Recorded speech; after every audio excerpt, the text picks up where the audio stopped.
Why don't we celebrate summer by starting a new craft with Annie's Kit Clubs, offering creativity delivered directly to your door. They provide all the materials so you can start crafting immediately. Choose from a variety of Annie's Kit of the Month clubs, including Knit Striped Afghan, Card Maker, Simply Beads, and more. Kits are designed for every level of crafter with online tutorials to walk you through each step of the project. The kids in your life will love Annie's Creative Girls Club or Young Woodworkers Kit Club, providing quality, interactive summertime projects for ages 7 to 12.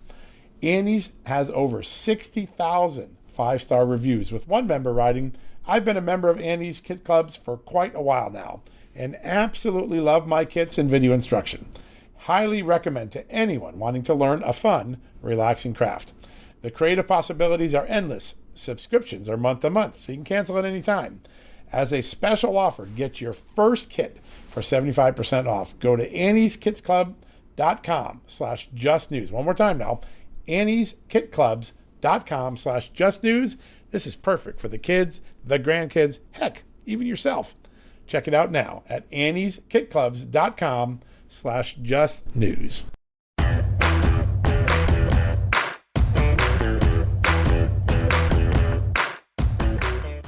Hello, America, and welcome to a new edition of John Solomon Reports, the Friday edition. And guess what? This weekend, you're going to get an extra edition of the John Solomon Reports podcast. Yep, I'm not lying. We're going to give you a playback of a very special event we did here at Just the News at Real America's Voice, an election integrity special. We had some amazing people on it, including Senator Ron Johnson, the Brown County elections clerk. You do want to hear her story. Sandy Juneau, if you've not heard her story, you will go numb about what happened as a result of the Mark Zuckerberg money in the state of Wisconsin. It's a great 50-minute special, worth listening while you're mowing the lawn or going for the walk on a beautiful Saturday in summer.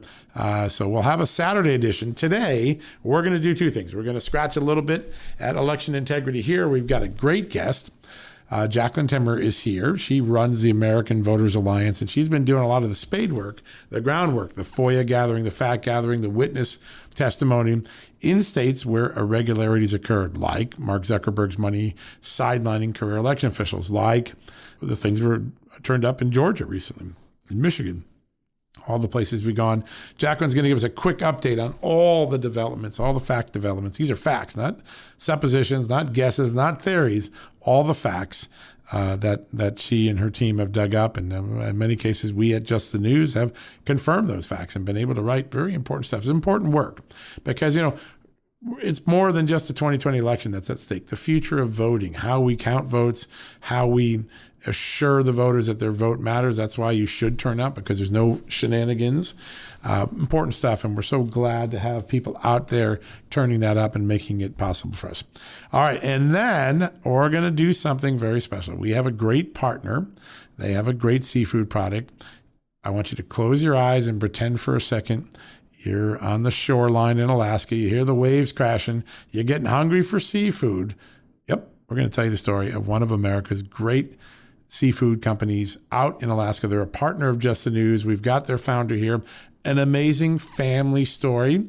You can be sustainable and profitable. You can be good, high-quality seafood and ship it across the internet. We are so grateful, and we're just going to take you out to Alaska and show you how high-quality fishing is really done and why good seafood matters when it arrives at your front door. That's what we got on tap for you today. We're going to do a quick commercial break like we always do at this point. When we come back, first up, Jacqueline Timmer from the American Voters Alliance. You're going to love this segment. A great update on all things election integrity. Everyone can recall a simple act of kindness that brought relief in times of need. Annie's Kit Club's Caring Crochet Kit Club offers the perfect avenue for bringing light and comfort to others. Using your creativity and crocheting skills, every 4 weeks, you'll receive a new kit with all the materials needed to crochet a new project. Annie's has partnered with respected organizations that are making a true difference in the lives of others. Each month's project will highlight a specific cause or reputable organization that will pass your handmade gift along to a person in need of warmth and kindness. What a great idea. A gift that keeps on giving. You'll brighten lives every day, every month, both yours and your recipients. Annie's has over 60,000 five-star reviews, one member said. I love to crochet, but donating items will make it so much more satisfying. Subscriptions are month to month, cancel at any time. And as a special offer, get your first kit for 75% off. So go to AnniesKitsClubs.com/justnews. One more time now, AnniesKitsClubs.com/justnews. Give a gift that'll keep someone warm for a long time. All right, folks, welcome back from the commercial break. And as promised, a very special guest, somebody who has been on the front lines of the election integrity debate in America and really turning up incredibly valuable stuff. If you watched our TV special the other night on Real America's Voice and on Just the News, you saw a woman by the name of Sandy Juneau. In fact, I think people are still talking about her a few days later. She was the Brown County, Wisconsin election clerk. City of Green Bay is in Brown County, important city. And she told the story of how Mark Zuckerberg's money basically sidelined career election officials and put a partisan who wasn't even familiar with Wisconsin law because he was from Brooklyn, not Brooklyn, Wisconsin, Brooklyn, New York. And he ran the election, and she believes that he ran it in contravention of some of Wisconsin's rules, regulations, and laws. Well, that person and her story was made possible by our next guest, Jacqueline Klein, who is the head of the American Voters Alliance and doing a lot of the spade work to get us facts and truth, not spin, not speculation, not guesses. She's digging in with FOIAs and witnesses and finding out what's been going on in some of these major urban areas of America where there's still questions about the outcome of the election and how it was conducted. So let me, without further ado, welcome Jacqueline to the show. Jacqueline, great to have you on the show. John, it's great to be here. Thank you so much. And I do have one little addendum to your introduction. Please. Klein is actually my maiden name. And I am Jacqueline Timmer. So you're right. Publicly as Jacqueline Timmer. I should know that by now because I've known your dad for a long time. So, and he's been a great guest on this show as well. So sorry about that, Jacqueline. That's great. Not a problem. He's a good man to be affiliated with. He is. In certain circles. Yeah, there you go. There you go. No, he is a wonderful man, and he's been a great guest of the show and a frequent contributor to things that we try to do at Just the News, and you do as amazing work. We love what you do. And we're so proud that we can get the facts. You know, it's great to have a debate, but it's really better when you can have facts because everybody can agree what the facts are, and then they can come to their conclusion. And you've been digging out the facts. So let's start with the Wisconsin part of your work because Milwaukee, Madison, Racine, Green Bay, all major cities. I used to work in Wisconsin, all blue areas, often surrounded by a red county. And there seems to be this same pattern of Zuckerberg money coming in, and then someone else or a different agenda coming in, which is get out the vote in Democratic areas. Is that what you've uncovered with the facts that you found in these FOIAs and witnesses? Absolutely. And really, it's something that we're seeing nationwide, but specifically in Wisconsin. You know, Wisconsin was the first state that the CTCL approached, and the CTCL being the Center for Tech and Civic Life, which is the organization that Zuckerberg, of course, funneled those funds through in order to push this left agenda. So with that, Wisconsin being the very first state that was approached, they first went to Racine. Racine recruited the other 4 cities, making the Wisconsin 5, and then the monies came in. And what we see being done with those monies are things that are typically done and should be done simply by campaigns and by private groups apart from government.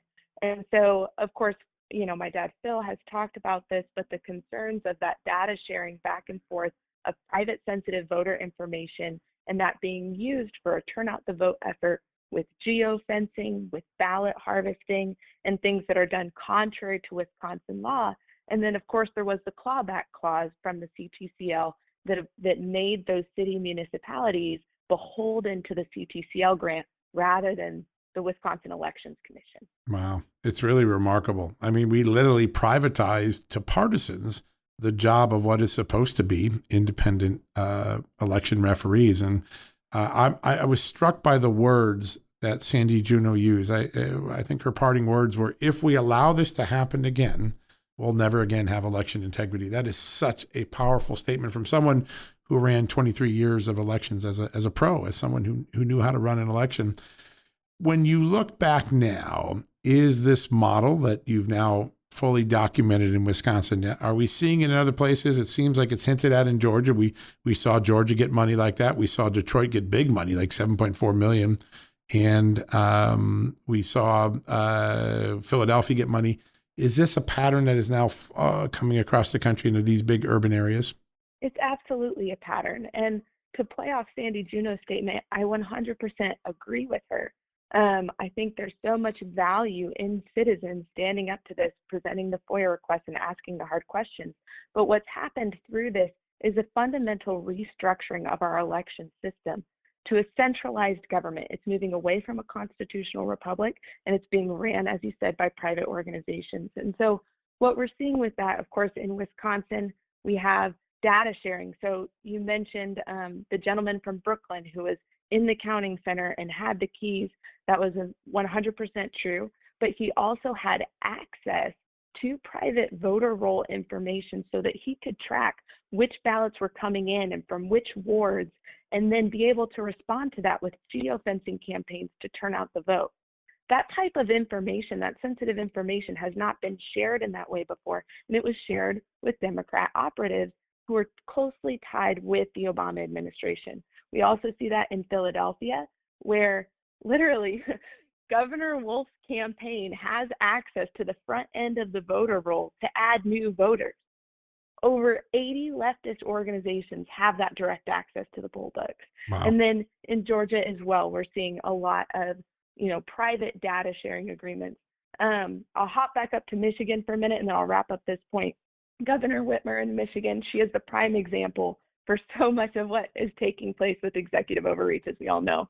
But one of the things that she has done recently that has been discovered in her office is she made an agreement, or rather her office, I can't claim her directly, but her office was working to make an agreement with NGP Van. NGP Van is a strong leftist data aggregator that does a lot of fundraising for the far left. And what they were doing is they were making the COVID record and COVID tracing, application, right? Yeah. Exactly. Sorry, I'm getting a little lost here. But Yeah. the COVID tracing agreement directly with NGP Van. But what they did is they made a subsidiary of NGP Van called Michigan Van in order that that organization would have access to all the private information of Michigan citizens, from whereabouts to medical records. So we're seeing these data sharing with far left organizations and government entities, and it's being done in the election system. It's being done around COVID. It's really being done from this executive overreach perspective. Remarkable. Really, really remarkable. As you look out at the horizon, we know some things, but there's a lot of things we still need to know. Like, for instance, we just learned last week that Secretary of State Raffensperger in Georgia had a 29-page memo that laid out all of these very serious problems in Atlanta: double counting of ballots, untrained workers claiming they were there not to count votes, but to create chaos or mess things up. They use a little bit more colorful language than that, but to get the idea. And you've got ballots being transported in insecure carriages, not in the locked boxes they're supposed to be in. You've got really serious questions about chain of custody. I think the word the state contractor uses, massive chain of custody violation, and concerns that voter privacy was pierced, that people could literally see the names of who was voting for Trump and Biden the way the ballots were left on the table or left exposed. We just learned that 6 months after Secretary of State Raffensperger said we had a perfect election in Georgia. When you look back now, what don't we know? What are the big questions that you and the American Voters Alliance are trying to dig in to get us more answers? That's a fantastic question. I think as I look at it, one of the big questions is where some of these people are connecting, where some of these organizations connect. And we are finding connections between different organizations where, a person will sit on the board over here and operate in a specific role over there. And what I'm referring to with that is, we have the Center for Tech and Civic Life, we have CEIR, we have the Elections Group, which is both in Georgia as well as documented and being interactive in the election in Wisconsin.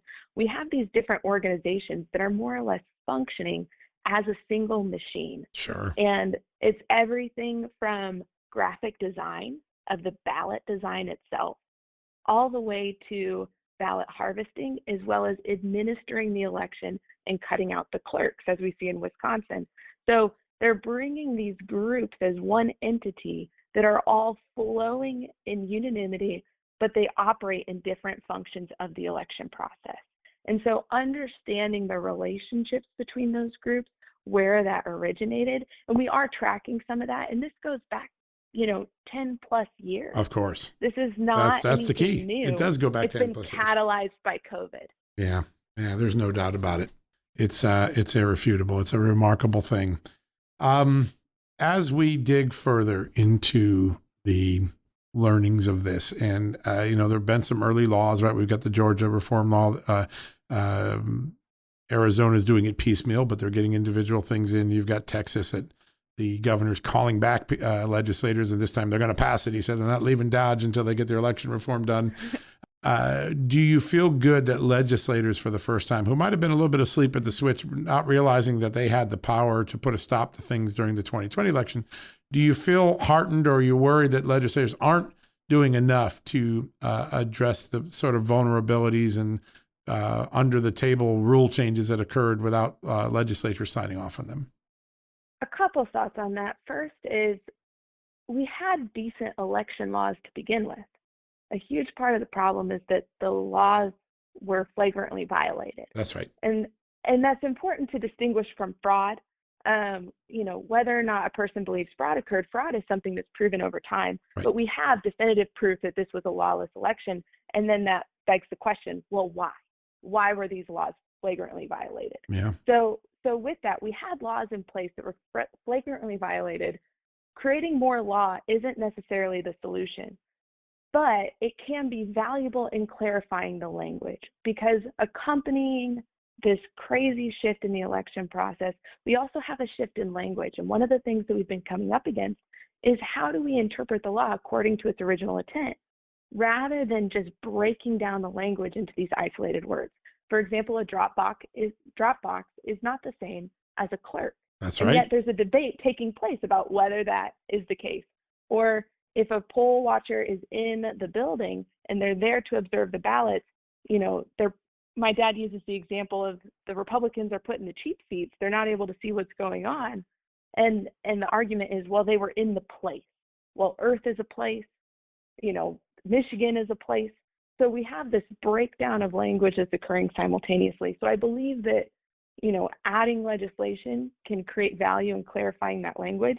As far as whether I feel heartened by where legislators are at, I think they're across the board. I think they're all across the spectrum. Yeah, that's but true, what isn't it it? needs is an understanding of jurisdiction and what the legislative role is ultimately in the election process when it comes to the Constitution. Yeah. That they're the ones who certify, that they're the ones who need to administer these funds if private funds are going to be used, that it's not a private matter. Yeah, there's no doubt about it. Michigan, we've talked about Michigan, and this week the Michigan Senate issued a report and came to the conclusion that they've said before, which is there wasn't systemic fraud detected yet that would have changed the outcome of the election. But they raised a very serious concern. They said it flatly, unequivocally, that mailing absentee ballot applications to people who don't request them, to just blasting them out, is ripe for fraud, and it's a type of fraud that may never be detected. And I wanted to see if you could address it. Do you think that, obviously it sounds like these Democratic run states want to mass ballot applications again. They want to mail them again. And Republican states are starting to question if that was a really good idea during COVID. Do you think we'll get some clarity in the states on that issue? On the mass mail-in ballot or the mass ballots? Yes.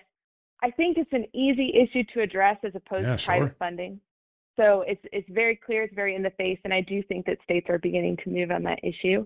I mean, obviously, wherever you create chaos, it's easier to commit fraud. Yeah. And so eliminating that chaos as much as possible is absolutely necessary. I'm glad they addressed that. However, again, their burden of proof is in the wrong place, because they're saying there's no proof of systemic fraud when there is proof of lawlessness, and the lawlessness needs to be addressed in order to protect the integrity of the election system as a whole. Yeah, that's such a great point. And when you read those 29 pages of notes in Georgia, you used the word that came to my mind, chaos. There was such chaos in the Atlanta voting center that if someone wanted to do something nefarious, they easily could have done so. In fact, there's a moment in the notes where somebody just walks out with a suitcase full of sensitive. I remember that. Yeah. And no one knows who it is. No one knows where it went. And no one ever saw it come back. And you go, well, that's kind of scary. And so I think there's been an interesting effort by Democrats to pigeonhole this debate that if there's no fraud, there's no problem. And the fact of the matter is Fulton County, Detroit, many other places, we now know there was systemic dysfunction for sure, untrained workers, bad practices, sloppy and sometimes unlawful changing of ballots. This curing thing that people just made up that a third party can decide what your intent was and fix your ballot if you filed it wrong. All of that happened, and it seems like the focus on that, which is irrefutable, needs to be much sharper for all of us to understand that bad things happen in this election, whether we prove fraud at this point or not. And it is really, really remarkable. Tell us a little bit more about what American Voters Alliance is doing on a daily basis. I know a lot about it, but tell our listeners a little bit about what you've been able to accomplish. Yeah, so American Voters Alliance is kind of the 501c4 arm of the Amistad Project 501c3 effort. And so what we are working to do is we're working to develop a grassroots community. So we have our guy on the ground, Tim Griffin. He's been working back and forth between Amistad as well as AVA, and he's been helping to form groups in these various states that are doing the grassroots side of FOIA requests, creating accountability, cleaning voter rolls, and really looking What a into great these idea. issues. Because without citizens asking the right questions, the government officials are not held accountable. Yeah. And at the end of the day, election law really is common sense. There's a reason that you have a witness. There's a reason that you have voter ID. It's common sense stuff. And so being able to hold that accountable on the ground is really what we're working to do. From a larger kind of like take a step back perspective, we're really working to become a premier resource online with these types of issues. So right now what we're building out is a new website with a member portal where you can go in, you can look at your states, you can get real-time updates on your state, and then you can also find local groups, people to get connected with. There's a social media component that we're building out, and then a database component where you can look at your state law, you can track new legislation, and you can see our commentary on it and how the Amistad Project looks at that law, whether it's addressing the issues that we saw in the 2020 election. So that's something that we're building out right now. And then, of course, the long-term goal being able to create more groups and support those groups as they're forming in their own state. The state groups are independent. We let them function independently. They're not a chapter or a subsidiary, so to speak. Right. But we do want to support locals as much as possible because it's the Sandy Junos and the Ron Hoyers that are the ones who are really getting this stuff done and pulling it out in the open. Yeah, so important. And Jacqueline, how do people stay in touch with your work? How can they follow what you're doing on a daily basis, follow what the American Voters Alliance is doing? Visit our website. So we just rebranded, so we have a new URL, new website. So it's not popping up in the search engines yet, but you can go directly to AmericanVotersAlliance.org. Sign up, pre-register to become a member. We're going to be launching our membership portal here in about a month. So we'll have those resources available here shortly. Boy, what a great resource! What a great opportunity and resource, Jacqueline. We can't thank you enough for what you've done and this story. I mean, once everybody hears what happened in Wisconsin, their jaw drops. Like, no, that's not possible. Then you show them the documents. Like, wow, it is possible. It did happen, and we would not have had that information were it not for your great work and the great work of your dad, Phil Klein. And so we want to thank you for getting us facts because facts matter, and you've been a tremendous fact gatherer, and we're so grateful for the work you've done. It's an honor to be here. Thanks so much for having me. All right, folks, we're going to take a quick commercial break. When we come back, I'm taking you to Alaska. Really, it's the middle of summer. Why don't we think about someplace cool? When I come back, I'll explain exactly what we're talking about in Alaska right after this commercial break. You've probably heard that you should be eating more seafood. I certainly have. But maybe the seafood counter is intimidating or you aren't quite sure how to prepare it. That's why you need Wild Alaskan Company. The founder comes from a long line of Alaskan commercial fishermen, so they are experts in getting the highest quality, sustainably sourced seafood right to your plate. They believe that what you eat matters. So do I. As a member of Wild Alaskan Company, you'll receive a variety of delicious, perfectly portioned, wild-caught seafood delivered right to your door, with access to their team of fishmongers for any questions, recipes, and cooking tips anything you need. They are so confident in the taste and quality of Alaska seafood that they offer a 100% money-back guarantee. Change or pause your delivery date anytime. So right now, get $15 off your first box of wild-caught seafood when you visit wildalaskancompany.com/justnews. That's wildalaskancompany.com/justnews for $15 off your first box.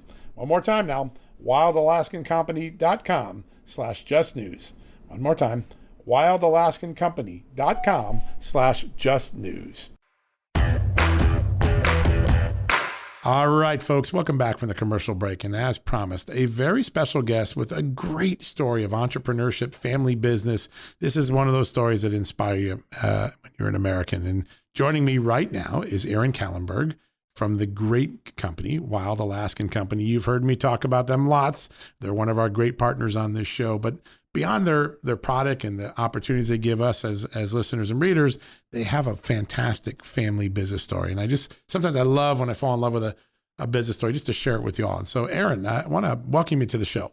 Happy day. Happy to be here. It is indeed for us too. We're so fortunate. So I love your story because you start in big tech and you end up in this amazing sustainable fish business that our audience loves. Just tell me a little bit about your family history and your own career as you made that transition. Yeah, no problem. The Wild Alaskan Company is a monthly seafood membership service, and the story of how we got to a place where we essentially can ship a curated box of wild-caught sustainable seafood to members all across the country, once a month or as often as folks would like to receive it. It's a story that I call it a 3-generation overnight success. And it really starts with my grandfather, Robert C. Kallenberg, who was born in Manhattan, of all places. And when he was 23 years old, at the age of in the year 1926, said, I'm moving to Alaska, basically from New York City. And so he went up to Alaska in the 20s, and he fell in love with fishing. And so he started fishing on a wooden sailboat, and this is back in the 20s. Sure. Really hard, long work. And at that time, Alaska wasn't even a state. It was a territory, of the U.S. government. It wasn't a state. And he was also an academic. So he looked at the fisheries and the sustainability aspect super early, in sort of the evolution of Alaska's fisheries. And what he decided to do was actually go back to the East Coast to Cornell University, and he wrote a master's thesis on the conservation of Alaskan salmon, specifically focused on the fishery that he was fishing in. And he brought that thesis back up to Alaska as sort of a curriculum. In the winters, he was actually teaching school in Alaska in a rural community, and he wanted a curriculum to teach conservation of the fisheries. And then from there, Alaska became a state. And when it became a state, they put into their constitution a constitutional mandate for sustainable management of the fisheries. And this is something that's really unique about Alaska. Prior to statehood, that happened actually in 1959, my grandfather was, still fishing, but also served as the chairman of the Territorial Board of Fisheries. So he sort of was a fisherman out on the water, but also this academic and working, in the governance side, to move the sustainability mandates along with many other people in the state. So, my father was born in 1949, actually 10 years before Alaska became a state and before that mandate was put. So he grew up fishing with my grandfather, and I grew up fishing with my father. So the 3 generations of commercial fishermen, but the family conversations around the dinner table and in the galley of the boat were always focused on how do we as a state maintain this beautiful resource, make it sustainable, because really, if you take care of the fish, they will take care of you. If you overfish the fish, then there's no more fish for anyone to eat. So that was the world that I was brought up in. I was also the nerdy kid that took his laptop out to, right. out to sea So I loved computers. I grew up in a commercial fishing family. So, my dad's like, all right, son, it's time to go fishing. You reach a certain age, and can I bring my computer? And I actually was able to rig up an internet connection in Bristol Bay, Alaska, which is adjacent to the Bering Sea, in the mid 90s. When I was a teenager, I actually had an internet connection. It was super slow, required a lot of, equipment to make it work. And mind you, it's still difficult to get internet out there. I bet it is. Today. Yeah. And I pursued a career for essentially 2 decades out of high school, and out of college in the tech industry. And I actually moved to New York City, back to where my grandfather was born. I was living in Brooklyn. And long story short, my sister and my father came to visit me. And I wanted to take them out to a fancy seafood restaurant in Manhattan. And so I found the most expensive one that I could afford at the time. And we sit down, and I told my dad and my sister, everything's on me, that you guys are here to visit. And my dad looks at the menu and he says, well, I have to have the fresh Copper River King salmon. Of course. Said, yeah. And he said, I don't have any idea how they got it two months ahead of the first opener. So basically here we are in what's supposed to be the creme de la creme of New York City seafood, and it's just absolutely fake fish. It's not what it's purporting to be. Yeah. And we'd already ordered appetizers, and I had the in addition to my dad poking fun at me a little bit, I had to fork over the money for the bill, and really I started to discover that, as we now know, in major metropolitan areas, up to 40% of wild, quote unquote, wild seafood is actually fraudulently mislabeled. Some of it's intentional, some of it people just don't know any better. And I started to really dig into it. And I realized, that Alaska has, it's America's backyard, and it produces enough sustainably managed wild fish. So this is fully sustainable, wild, healthy seafood to feed the entire country. Yet what are Americans eating? They're eating imported fish, from, sources that are not necessarily sustainable, sources that, might have questionable labor practices, less healthy for you. And where's most of Alaska's fish going? It's going overseas. So Alaska is exporting a majority of its fish, where Americans are importing a majority of the fish that they consume. That makes no sense to me. Yeah, right. Counterintuitive. And it was, so I started to think, how could we shift this? How could we build a direct-to-consumer model using what I know about the tech industry, e-commerce, online advertising?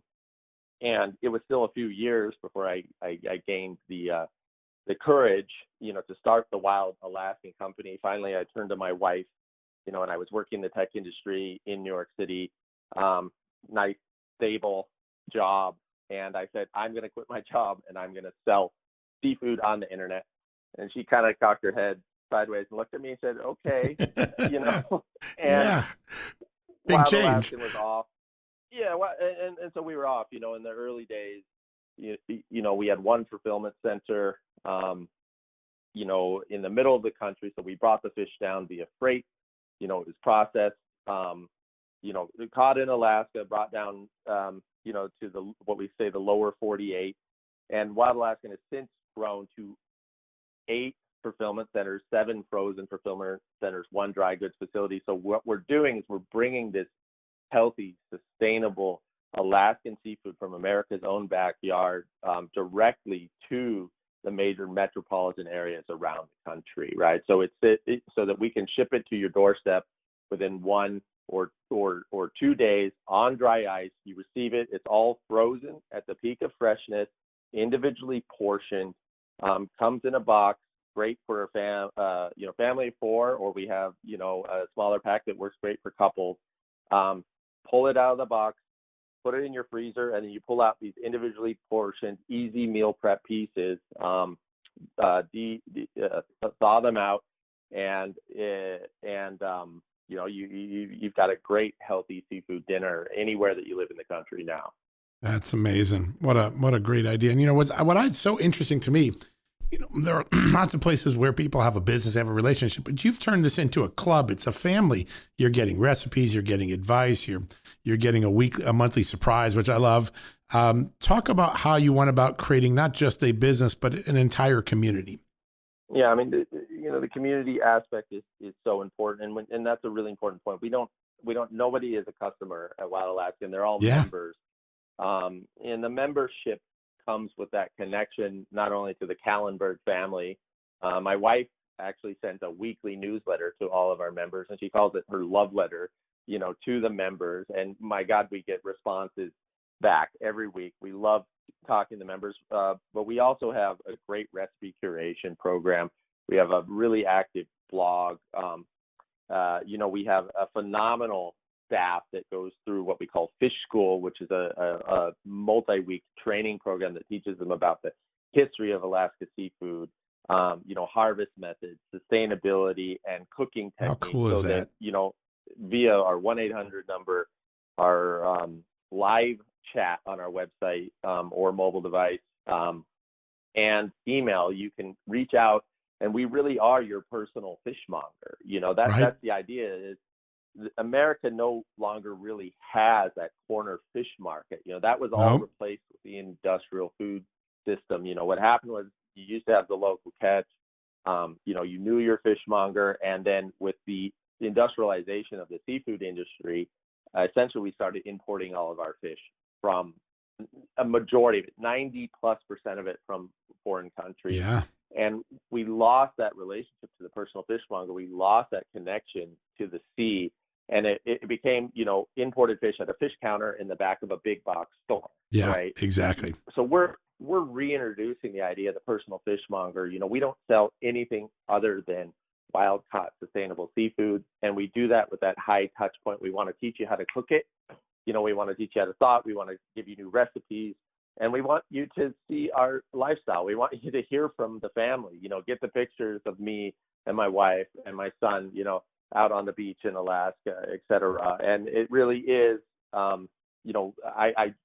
joke that we're kind of like your local radio station, except for fish, or like your favorite radio show. But the seafood version of that, right? Because it is so much more than just a product. I think that's really the thing that struck me about it as I've become a member and joined it. It's just, there is a sense of community and a sense of purpose, and it isn't just a transaction, buying something. And, I remember the days when you could go out to the wharf in San Francisco and buy the fresh food, and it just, it has a romanticism of going back to there, but it's also modern and easy. I hate going to the grocery store. I can't stand the grocery store.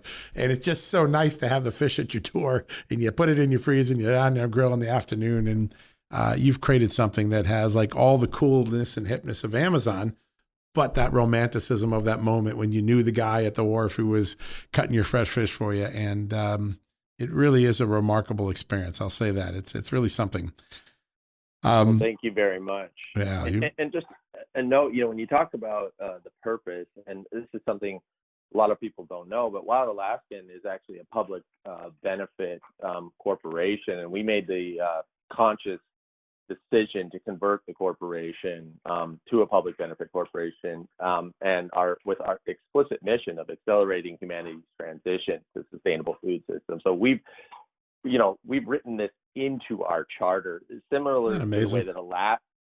Yeah, exactly. Similar to the ways that Alaska wrote sustainability into its constitution, we wrote our public benefit purpose into our corporate charter, and this is a lot more than the surface level. I mean, our team lives and breathes this. Our family lives and breathes this.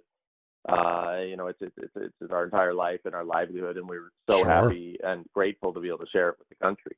Yeah, it's I can remember the days when the local hardware store owner was also, the guy donating money through the Kiwanis Club and things, and they were giving back to the community. And you've recreated that in a 21st century way that I think is extraordinarily amazing. And I think people, as they learn it, they get fall more and more in love with the bigger mission that you've created. We've touched on this a little bit, but I want to go back to what makes Alaskan fishing industry really the gold standard of sustainability. There was a period of time where people didn't care about sustainability, except in Alaska, where it's always been that. But your industry there, your company particularly, sustainability is really at the heart of the DNA of the Alaskan experience. How did that happen? Well, Alaska, back in my, grandfather's time, under federal management, when it was a territory and not right? a state, the fish populations were starting to decline. And that was part of, what was alarming to my grandfather, part of the reason that he wrote his thesis. Again, he's a school teacher in the winter, he's a fisherman in the summer salmon season, and he said we need to build a curriculum. Wrote his master's thesis on that. Again, served on that territorial board of fisheries, and that was all prior to statehood. A lot of people don't know this, but one of the major reasons that Alaska became a state was so that it could gain control of the fisheries directly, and that's why they wrote in the sustainability mandates to in the Constitution, right? Yeah. And that came with subsequent enforcement, agencies, Alaska Department of Fish and Game, Board of Fisheries, being formalized, et cetera, along with a culture that really understood that, again, if we need to take care of the fish in order for the fish to take care of us, economically speaking, right? You can either spiral upwards with fisheries or downwards. You look at certain fisheries, they don't have strong funding, right? You don't tax the fisheries, and then reinvest the money into the enforcement of sustainability. There's less and less fish every year. What Alaska did was they set a very strong precedent. We're gonna make this a constitutional mandate, and we're gonna reinvest in the enforcement and the sustainable management of those fisheries.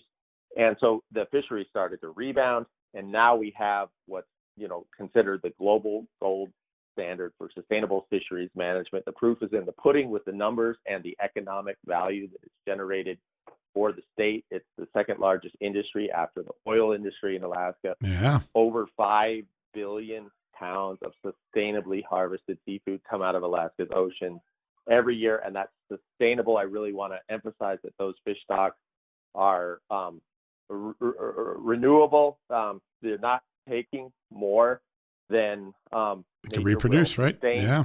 And this isn't a greenwash term. This is a legal definition in the Constitution with very strong enforcement in Alaska.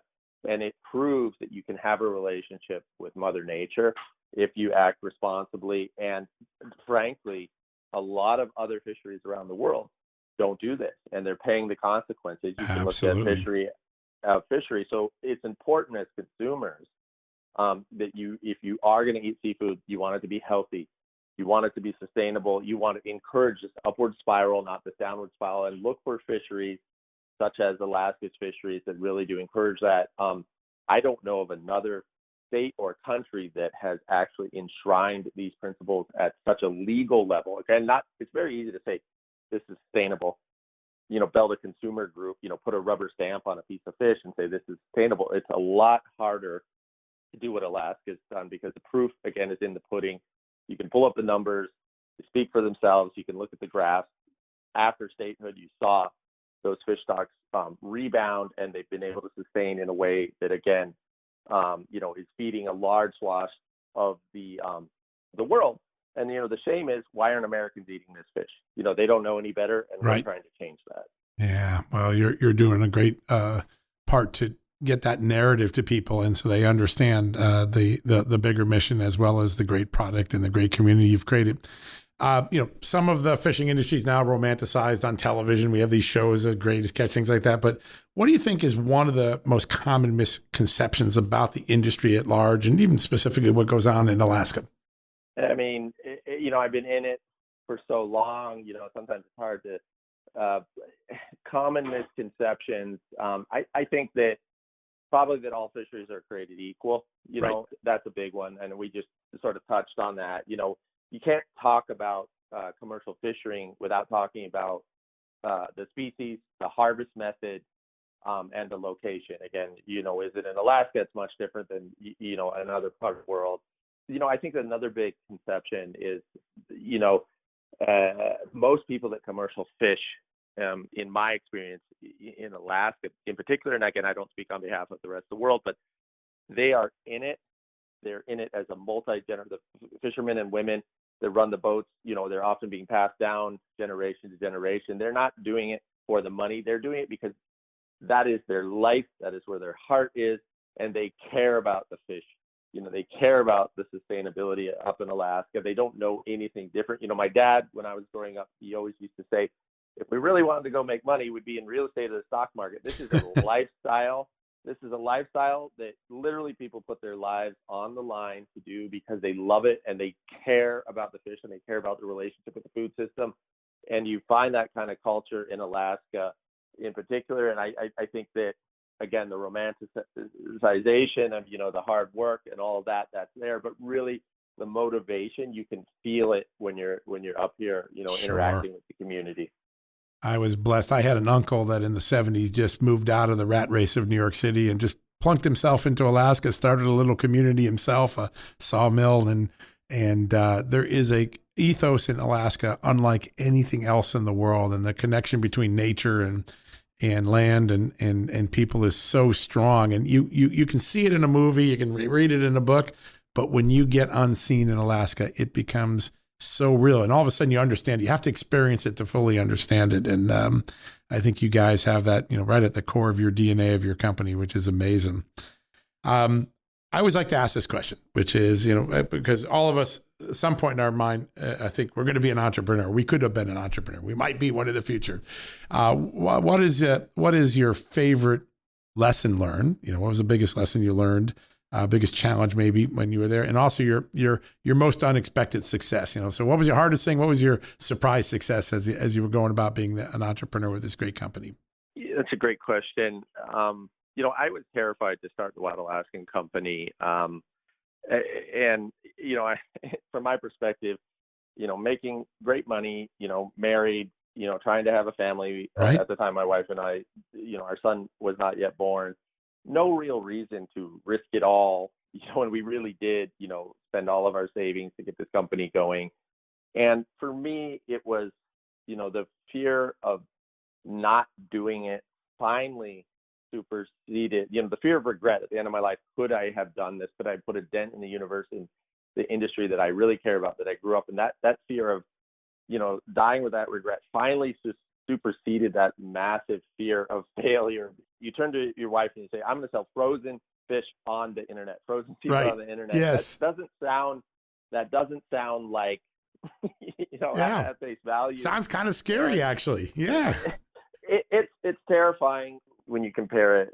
The thing that was most surprising to me was that, you hear all these stories of success retrospectively, and people sort of, it sounds like it was a foregone conclusion. I mean, there were several times in the history of Wild Alaska, figuring out that fulfillment, the cold chain, figuring out the warehousing solution, Right. where we could safely deliver the fish at scale to the entire country, where it was not a foregone conclusion. Now it feels like magic. This beautiful box of sustainable frozen seafood shows up on your doorstep, Yep. once a month. But there was a lot of times where I was questioning, did I make the right decision here? And I just kept going back to this idea of trusting the fish. I would literally wake up in the morning and I would pull out a piece of beautiful red sockeye salmon from Bristol Bay, Alaska, and I would eat it for breakfast, because fish is not just for dinner. No, that's right. It's a 3 meal a day opportunity. And it was brain food. And I would say, okay, how am I going to figure out how to put this in a box and get it onto the doorstep? And there were many trials and tribulations along the way there. And I think entrepreneurship, always hindsight 2020, and we have a selective bias. We see Sure. the successes, we don't see the failures, but it really is quite terrifying. And anybody that I think says that it isn't, is probably not being totally honest. The other side of your question, and shouldn't be such a surprise, but just the immense amount of gratitude I have for the Wild Alaskan Company team members, the people that joined us along this journey, that really believe in the mission, that are also now trusting the fish. And then the members are themselves, the people that, Sure. write back to my wife every week, hundreds of people responding to her. When our son was born, we had not one, but 2 baby blankets sent to us. I mean, that kind of love and outpouring, and people that are really resonating with what we're doing. I shouldn't say that it was unexpected, but just the volume of the relationships that we formed over the years with our members is just it really, the gratitude that I have for it is just unmeasurable. Yeah, I can believe it. No, you can see it. And like I said, anyone who's been an entrepreneur, that it's a scary thing, but at some point, the satisfaction of knowing that you got something to sustainability as a company is such a rewarding feeling. And you guys have done that on several times over now. It's really amazing. I like every so often to pivot towards health, because obviously we're all busy, we're all under stress. Some of us eat bad food sometimes because we're working late, but fish is really an important part of a healthy diet. I grew up on Long Island Sound, so I'm on the East Coast fisheries at the time, but fish was almost a daily part of our diet. How important, and what would you tell consumers about the importance of adding seafood to your diet? What are the upsides to it? Well, I can tell you, I always, I think the most important thing is to say what I do. I'm not a doctor. Right. Right. I'm not a nutritionist, but I can tell you what I do. I'm a pescatarian. I've been a pescatarian for about 7 or 8 years. So I don't actually eat land-based animal proteins other than dairy. Right. But I do eat fish, and I eat sustainable seafood from Alaska. I would rather smoke 3 packs of cigarettes a day than eat a farmed salmon. Right. Farmed salmon is actually illegal in the state of Alaska, Right. because of the ecological implications. So again, all seafood is not created equal. You really have to trust your source. That's super important. But again, the proof is in the pudding. If you do what I do, not what I say. What I personally do and what I feed my family, including my son, is sustainably sourced wild Alaskan seafood. My favorite is the sockeye salmon. That's my favorite too. That's definitely mine. and that's what I feed my kid. That's what I feed my family. In addition to all the other species that we offer from Alaska, but that is definitely my favorite. I mean, the health benefits of seafood, a quick Google search will show you, it's a really strong argument. Americans are under-indexed in seafood consumption globally. You look at some of the healthiest, notably cultures of around the world, and you look at their relationship to the sea, and you look at what America's doing. Not just the quantity of fish that we're eating in relation as a country in relationship to other protein sources, but the actual sources themselves. And so for me, again, do what, I'm going to tell you what I do, rather than give advice. And what I do is I literally eat our own product. We have it multiple times a week. And that is that sustainably sourced seafood from Alaska. All right. So I love recipes, and I don't get to cook as often. Usually my wife bans me from the kitchen, but she's been gone for a couple of weeks visiting her dad. And so I tried an old recipe that my Irish aunt had, orange marmalade glaze on a sockeye salmon. It was killer. I loved it. I did it Sunday. You must have, among all the recipes you guys share with your members, do you have a favorite? You have a favorite recipe?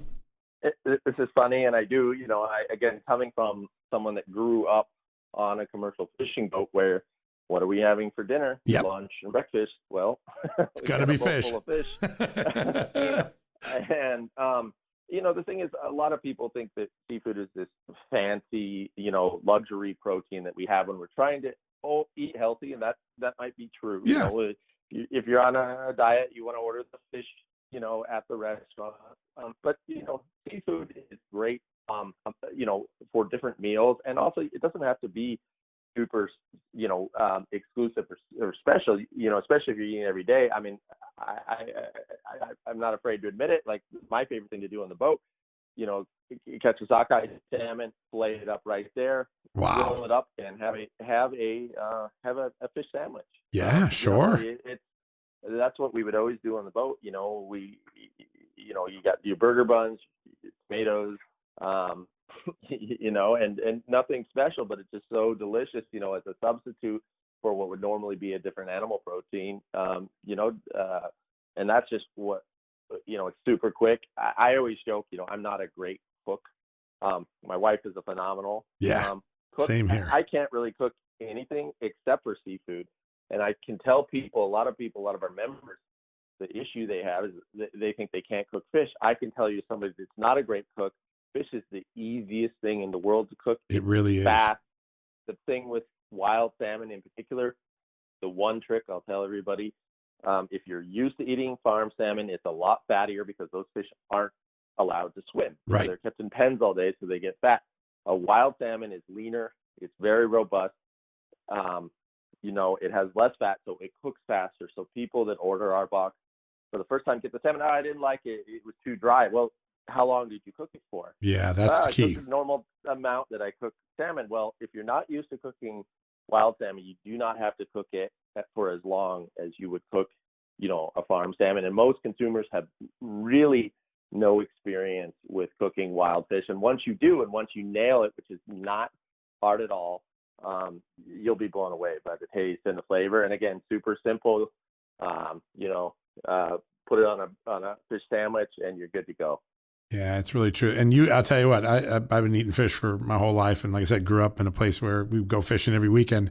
The difference between wild caught fish and in store-bought farmed fish is day and night in terms of the flavor and the texture. It's just, it is a remarkable difference.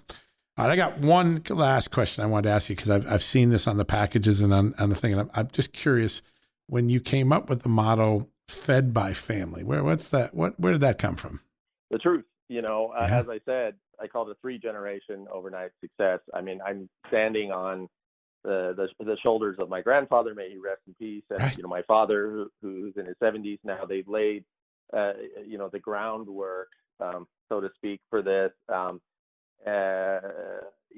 They taught me, out on the water, everything that I know. I've lived and breathed it. It really is, 3-generation overnight success. And now with my wife and my son, my son is not quite 2 years old. So this year is going to be his first year out on my father's boat. Not, to do a full season or, fishing, just taking him out, getting him used to being on the water, doing some family trips and, stuff. But, I'm very much looking forward to passing this torch, down to him as he continues to grow up. And that's family. We're feeding, we're bringing Alaska to, your family around the country, your dinner table around the country. And it's from our family to yours. Yeah, it really is remarkable. Well, listen, your family story is the quintessential American family, entrepreneurial, concerned about sustainability and just the goodness in your community. You've created something that's very special. And you also created something else special for us, which I'm really grateful. You guys have done a special offer for us here at Just the News and John Solomon Reports. I just want to remind everybody real quickly, if you want to sign up and get involved, which you should absolutely do this, you're going to get $15 off your first box of wild caught seafood when you go to WildAlaskanCompany.com/justnews. I'm going to give that one more time because it's a great deal. $15 off your first membership opportunity. It's WildAlaskanCompany.com/justnews. Go do it. It'll be here by the weekend. You'll be happy. Aaron, I can't thank you enough, first for the partnership and all that we're doing together, but also for inspiring us all with your family story and for creating such a great, you didn't create just a great product. You created a great experience and a great community. And for that, we're really grateful. Thank you so much. Overwhelmed with gratitude. Yeah. Listen, it's a great story. And we so many times we do something and we don't really know the people behind it. And you really gave us a great peek inside your family and inside your company, and also inside your great philosophy of sustainability, which we all should embrace greatly. It's I'm really grateful for the time, and let's stay in touch. Get you back on the show. I might need some new recipes by the end of the summer. Absolutely, and my wife is the one you really want to talk to there. All right, next time we're going to bring her on. Yes. Thank you, John. That's great, Aaron. Thanks again, and best of luck. Have a great summer. You too. All right, folks, we're going to go to a quick commercial break. When we come back, we're going to wrap things up for the day. Hey, folks, John Solomon here, and I've warned you about home title theft in the past. That's when cyber thieves remove you from your home's title and they become the owner. Now, that's scary, right? I said, you better get home title locked because it's coming. Well, guess what? On Facebook, there's been a big breach. Facebook had 500 million accounts exposed to cyber thieves. And according to a retired FBI cybercrime expert, everything thieves need to take over as the new owner of your home was leaked. That's really scary. Name, address, personal information, it's all out there. The thief forges your signature on a quitclaim deed stating you sold your home to him, and he'll leave you in debt or even have you evicted. You don't want that. Do what I did and protect your home and your title with Home Title Lock. Go to HometitleLock.com and register your address to see if you're already a victim. Then sign up for 30 free days of protection during this high-risk breach. You get that just because you're a fan of Just the News. Again, go to HometitleLock.com and use the promo code RADIO, RADIO. That's HometitleLock.com and use the promo code RADIO. And let them know your friends at Just the News sent you. All right, folks. That wraps her up for the weekend. Remember, this weekend, you're going to get an extra download if you want of a podcast we are going to put out for this weekend, an audio version, podcast version of the TV special we did on Tuesday night, on election integrity. It's important. Great guests, a lot of facts. We're not giving you spin. We're not giving you stuff. You're going to get an update from the amazing Jessica Anderson at Heritage Action on all the changes in the states that have already been made and ones that are upcoming. You're going to hear from Senator Ron Johnson on why the federalization of election bills failed on Capitol Hill, why they fell apart. And you're going to hear from two amazing people that have made a giant difference in the election integrity space. Bob Cheeley, the lawyer from Georgia, who brought the lawsuit that resulted in the ballot audit in Fulton County, Atlanta, Georgia. And from an amazing woman out in Wisconsin, where I spent several years of my life and met my great wife. The woman's name is Sandy Juneau. She's the former Brown County, Wisconsin election clerk, the county that includes Green Bay and the Green Bay Packers. She's going to tell you an unbelievably harrowing story about how Mark Zuckerberg's money influenced the race in Green Bay, including sidelining career election experts in favor of partisans. You're not going to want to miss that story. All right. I hope you have a great weekend. Listen to that special while you're mowing the lawn or having a drink on the back porch. Enjoy the weekend. God bless you. God bless this amazing country of America. We'll talk to you soon. Thanks. Why don't we celebrate summer by starting a new craft with Annie's Kit Clubs, offering creativity delivered directly to your door.